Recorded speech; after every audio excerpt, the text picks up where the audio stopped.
नमस्कार, मैं हूं आपके साथ हर्षिता और आप देख रहे हैं आरवी एक्सप्रेस 24। देश और प्रदेश की तमाम खबरों को देखने के लिए आप हमारे चैनल आरवी एक्सप्रेस 24 को लाइक करें और सब्सक्राइब करना ना भूलें। जल संरक्षण और भूजल संचालन की भूगर्भीय तकनीक पर कार्यरत बुरहानपुर का खूनी भंडारा या कुंडी भंडारा विश्व प्रसिद्ध है। भाजपा प्रदेश प्रवक्ता और विधायक अर्चना चिटनिस के सतत प्रयासों के परिणाम स्वरूप बुरहानपुर के कुंडी भंडारे को यूनेस्को विश्व हेरिटेज सेंटर द्वारा भारत के अस्थायी सूची में शामिल किया।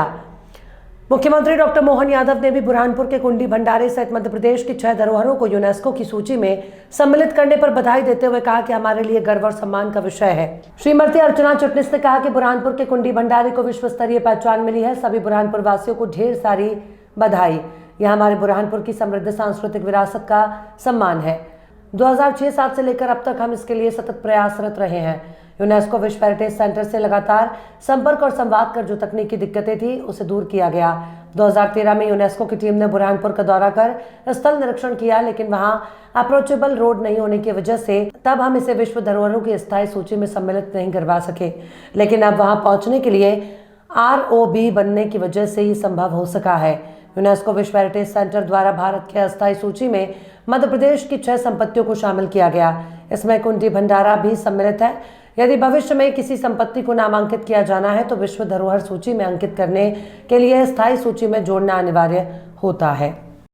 अपने बुरहानपुर का कुंडी भंडारा यूनेस्को की टेंटेटिव लिस्ट में शामिल हुआ है, जो हम सबके लिए गौरव का विषय है, प्रसन्नता का विषय है, प्रतिष्ठा का विषय है। मध्य प्रदेश के माननीय मुख्यमंत्री जी मोहन यादव जी ने भी बुरहानपुर समेत जो 6 धरोहर टेंटेटिव सूची में शामिल हुई है उसके लिए सबको बधाई दी है। और इसके साथ ही हमारी जिम्मेदारी और बढ़ जाती है। 2006-7 से सतत प्रयास के बाद ये स्थिति हमारी बन पाई और यूनेस्को के साथ अंकित होने के लिए इसके टेंटेटिव लिस्ट में शामिल होना ये अनिवार्यता है। इस अनिवार्यता को हमने पूरा किया और आपको स्मरण होगा 2013 में यूनेस्को की टीम को हम यहाँ तक ला पाए थे। बड़ा भारी प्रयास हुआ था उस समय, और उस समय टीम का ये कहना था कि उस पर अप्रोच नहीं है, पहुंचना सुलभ नहीं है, पहुंचना सरल नहीं है, सहज नहीं है।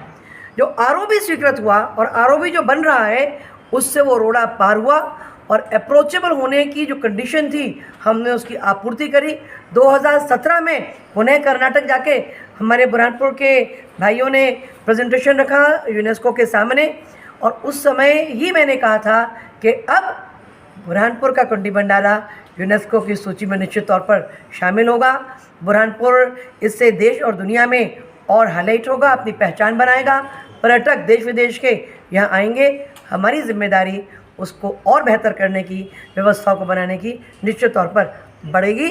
आपको स्मरण होगा एप्को से भी पिछले दिनों कुछ वर्ष पहले मैं 5 करोड़ रुपया कुओं को, प्राचीन कुंडियों को दुरुस्त करने के लिए हम लाए थे।